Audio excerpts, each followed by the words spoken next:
Bismillahirrahmanirrahim. Assalamualaikum warahmatullahi wabarakatuh. Waalaikumsalam warahmatullahi wabarakatuh. Alhamdulillahirabbil alamin.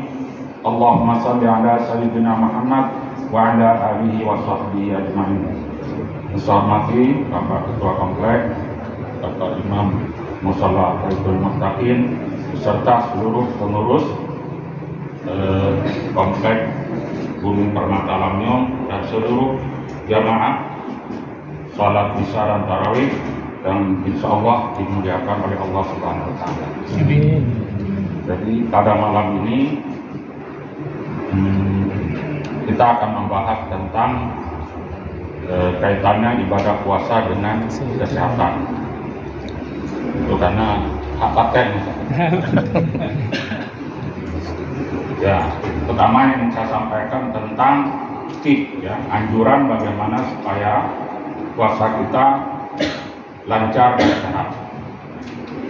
Pertama kita mulai dari bagaimana kita berbuka. Ya. Kalau sebagaimana saya sampaikan bahwa berbukalah di awal waktu. Kalau sahur sebaliknya, ya, bersahurlah di akhir waktu. Nah, di samping itu pada saat berbuka kita dianjurkan untuk berbuka dengan yang manis-manis. Ya. Kalau bisa kurma. Kenapa kurma? Karena kurma itu tidak begitu manis, tidak seperti gula. Kalau gula kan sangat manis. Jadi kita walaupun dianjurkan untuk berbuka dengan yang manis-manis, jangan yang terlalu manis. Dan itu akan mempengaruhi tenggorokan kita. Ya. Tenggorokan kita menjadi serak.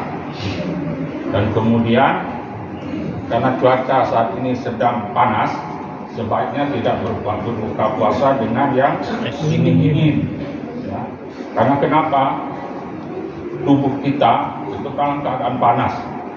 Kemudian kalau masuk cairan yang dingin itu terjadi kontradiksi sehingga akan merangsang ya saluran pernapasan kita dan itu mempengaruhi daya tahan tubuh kita sehingga kita mudah terserang flu. Ya. Dan juga ini kalau kita mendengar berita kita akan diminta berhati-hati sekarang ada namanya flu Singapura. Ya. Mudah-mudahan dia masuk tempat kita. Karena bukan apa-apa flu Singapura itu kalau flu biasa paling kita bersin, batuk, demam. Kalau flu Singapura itu sakit seluruh badan kita, terutama di sini-sini. Ya.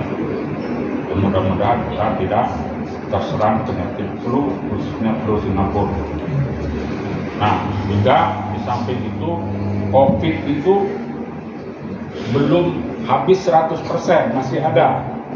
Jadi kalau Bapak Ibu sekalian batuk seperti batuk 100 hari, baru pulang dari Jakarta atau dari mana, dari Palembang atau dari mana, dan tidak sembuh-sembuh, sebenarnya kalau diperiksa positif.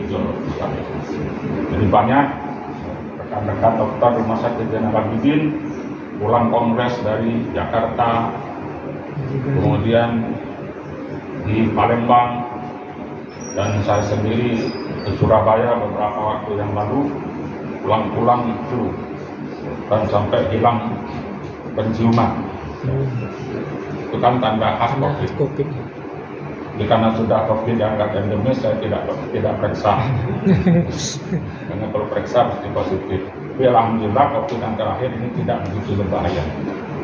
Nah, itu yang pertama tentang tata cara berbuka. Nah, kemudian setelah berbuka dengan yang manis-manis, dengan minum sedikit air, kemudian 1-2 potong kue, jangan langsung makan Bapak Ibu sekalian.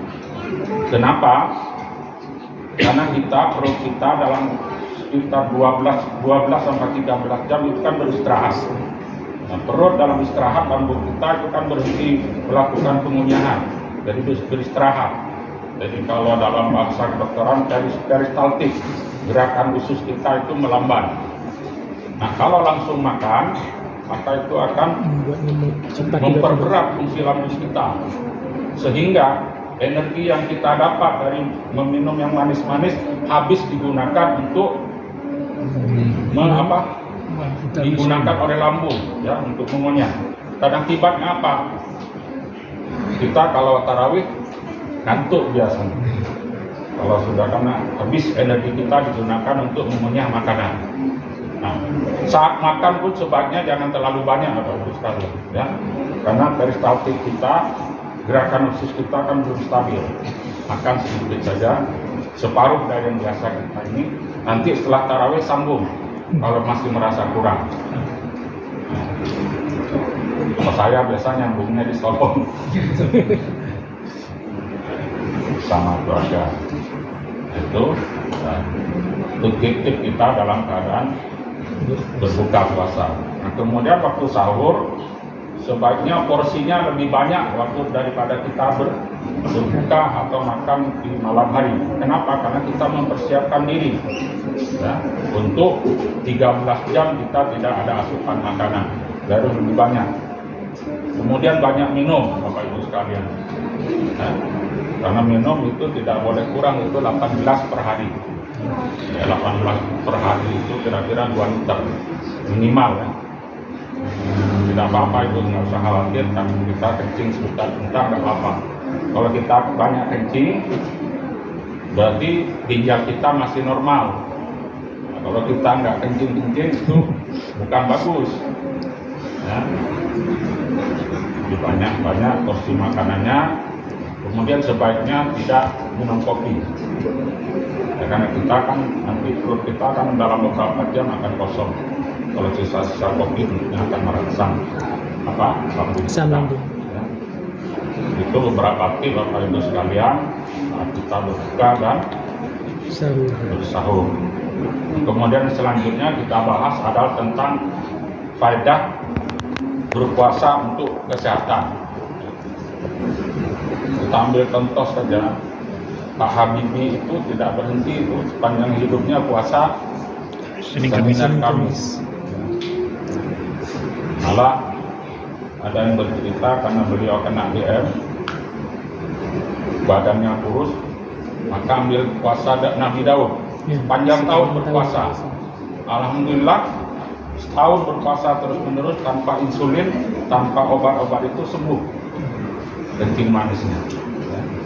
Kenapa? Karena itu kan asupan insulin kita tidak berat fungsinya, apalagi insulinnya kalau sudah pankreasnya sudah rusak. Jadi beberapa faedah kita berpuasa. Pertama adalah bagi yang mengidap kolesterol tinggi, insya Allah akan turun. Kenapa turun? Karena lemak-lemak kita yang dari tubuh kita ini selama 13 jam itu kan diolah untuk menjadi energi. Karena lemak itu cadangan energi, begitu dibutuhkan diolah. Karena tidak ada asupan, jadi lemak-lemak kita diolah untuk energi. Jadi sehingga berkuranglah kadar lemak di dalam tubuh kita. Nah, itu yang pertama. Yang kedua adalah penyakit lambung, insya Allah akan berkurang. Kenapa penyakit lambung bisa berkurang dengan berpuasa? Karena saat kita berniat berpuasa dengan ikhlas karena Allah Subhanahu Wa Taala, maka otak kita merangsang, ya, enzim-enzim untuk mempengaruhi lambung supaya tidak memproduksi asam lambung. Oleh karena itu, maka yang punya gejala mah, insya Allah kalau dengan berpuasa asal mahnya jangan yang sangat berat, Bapak Ibu sekalian. Sangat berat kan perlu dibantu dengan obat-obatan, insya Allah ini akan berkurang. Yang ketiga adalah karena kolesterol kita kurang, menurun, maka yang hipertensi insya Allah akan terkendali, ya. Jadi karena kan kolesterol itu menempel di urat-urat, di pembuluh darah kita. Akibat menempel maka menyempit pembuluh darah kita. Itu sama hukum fisika. Sesuatu yang kalau mengecil dia maka tekanannya akan besar, tapi begitu melebar tekanannya akan menurun. Sama juga kalau kita kolesterolnya sudah zat-zat yang menempel di dalam pembuluh darah kita berkurang, aliran darah lancar, insya Allah tekanan darah akan menurun. Nah, kemudian yang selanjutnya adalah terkait ini bagi ibu-ibu. Bagi bapak-bapak juga ada yang memperhatikan kesehatan kulit ya, Oh. supaya glowing. Jadi berbagai penelitian, insya Allah puasa, makanya banyak itu wanita-wanita di Eropa walaupun dia bukan Islam puasa itu sekalian. Karena kenapa? Dengan berpuasa kan zat-zat lemak berkurang. Lemak itu mempengaruhi akan menyumbat pori-pori dan sebagainya. Jadilah macam-macam. Nah, dengan berpuasa, insya Allah kulit kita menjadi lurus. Jadi glowing. Sehingga tidak perlu beli obat-obatan untuk glowing itu. Apalagi salah beli obat ya. Skincare. Bukan glowing dapat. Nah, mungkin yang terakhir karena kita ingat adalah bulan puasa ini adalah manfaatnya adalah melatih kita untuk berhenti merokok. Jadi berbagai penelitian, nggak ada penelitian ada manfaatnya merokok. Ada. Kalau bapak baca buku Hamil, bapak ibu sekalian baca artikel, pemilik sempurna itu melarang anaknya merokok. Begitu juga pemilik iPhone itu, Steve Jobs ya, itu melarang anaknya menggunakan HP. Begitu juga siapa lagi itu yang punya Microsoft, Bill Gates itu melarang anaknya menggunakan HP. Datang kita, anak-anak kita tidak terkontrol menggunakan HP.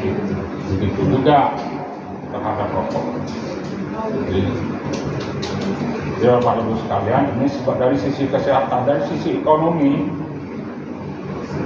kenapa Aceh mungkin salah satunya ini, kenapa Aceh menjadi yang termiskin di Sumatera? Karena rata-rata orang Aceh yang usia 10 tahun ke atas itu perokok. Itu jumlahnya kalau penduduk Aceh hampir 3 juta orang merokok. Dan rata-rata konsumsi rokoknya adalah 18 batang per hari. Nah, kalau 18 batang per hari, kan sekarang nggak ada rokok 10.000 satu batang kan? Sudah berapa itu? Kalikan saja 18 batang kali 2.500.000 kali berapa hari itu?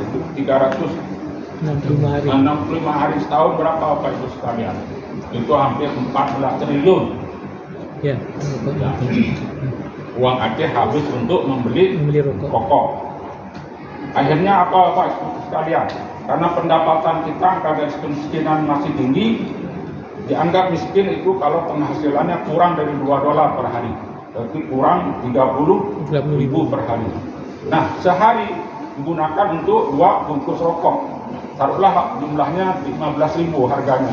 Berarti 30.000 penghasilan rumah tangga habis digunakan untuk rokok. Maka jangan heran kalau anak-anak Aceh sekarang angka stuntingnya tinggi. Ya. Di angka nasional kita tinggi. Nah, kalau dulu dan sampai sekarang mungkin rata-rata tinggi orang Aceh masih lebih tinggi dari orang Sumatera Utara. Tapi 5 tahun, 10 tahun ke depan, kalau kita tidak mampu mengatasi stunting, tidak mengubah pola hidup kita dengan mengurangi rokok, jangan heran 5 sampai 10 tahun ke depan orang Sumatera Utara akan lebih tinggi dari rata-rata kita. Nah, stunting itu bukan hanya karena tinggi badannya kurang, tapi berpengaruh kepada pemikiran. Karena usia 2 tahun perkembangan otak itu berhenti Bapak Ibu sekalian. Jadi akibatnya kapasitas berpikir, kemampuannya akan rendah. Mungkin itu beberapa hal yang dapat saya sampaikan. Dan kurang saya mohon maaf. Wassalamualaikum warahmatullahi wabarakatuh. Waalaikumsalam.